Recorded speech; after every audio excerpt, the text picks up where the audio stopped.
राधे राधे। आप सभी को मोहिनी एकादशी की हार्दिक शुभकामनाएं। वैशाख मास की शुक्ल पक्ष की एकादशी तिथि को मोहिनी एकादशी का व्रत रखा जाता है। इस दिन जगत के पालनहार भगवान विष्णु के मोहिनी स्वरूप की पूजा होती है। पुराणों में इस व्रत को अत्यंत पुण्यदायी और कल्याणकारी बताया गया है। इस दिन पूरी श्रद्धा से व्रत रखने और कथा का पाठ करने से जीवन के सभी कष्ट दूर हो जाते हैं, पापों से मुक्ति मिलती है और मोक्ष की प्राप्ति होती है। आइए विस्तार से जानते हैं मोहिनी एकादशी की व्रत कथा। युधिष्ठिर जी के पूछने पर भगवान श्री कृष्ण ने बताया कि परम बुद्धिमान श्री रामचंद्र जी ने महर्षि वशिष्ठ से यही बात पूछी थी जिसे आज तुम मुझसे पूछ रहे हो।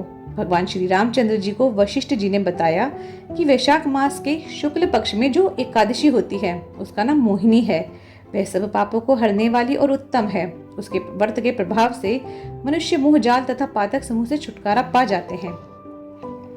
सरस्वती नदी के तट पर भद्रावती नाम की सुंदर नगरी है। वहां चंद्रवंश में उत्पन्न हुए द्युतिमान नामक राजा राज करते थे।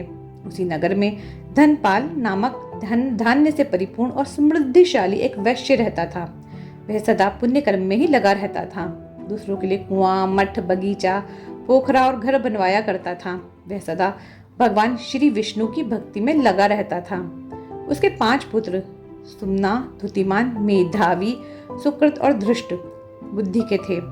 धृष्ट बुद्धि वैश्य का 5वां पुत्र था। वह सदा बड़े बड़े पापों में ही लिप्त रहता था।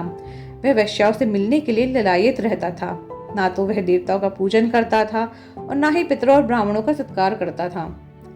एक दिन वह वैश्या के साथ उसे घूमता हुआ देखकर पिता ने उसे घर से निकाल दिया। परिवार के अन्य लोगों ने भी उसका परित्याग कर दिया। अब उसके जीवन में कष्ट पर कष्ट आने लगे और वह इधर उधर भटकने लगा। एक दिन वह भटकता भटकता महर्षि कौंडिन्य के आश्रम पर जा पहुंचा। तब वैशाख का महीना चल रहा था। कौंडिन्य गंगा जी में स्नान करके आ रहे थे। तभी धृष्ट बुद्धि उनके पास गया और हाथ जोड़ बोला, ब्राह्मण श्रेष्ठ, मुझ पर दया करके कोई ऐसा व्रत बताइए जिसके पुण्य के प्रभाव से मेरी मुक्ति हो जाए। कौंडिन्य जी ने बोला, वैशाख के शुक्ल पक्ष में मोहिनी नाम से प्रसिद्ध एकादशी का व्रत करो। मोहिनी एकादशी के दिन उपवास करने पर प्राणियों के अनेक जन्मों के किए हुए महापाप भी नष्ट हो जाते हैं। मुनि का यह वचन सुनकर धृष्ट बुद्धि का चित्त प्रसन्न हो गया। उसने कौंडिन्य जी के उपदेश से विधि पूर्वक मोहिनी एकादशी का व्रत किया।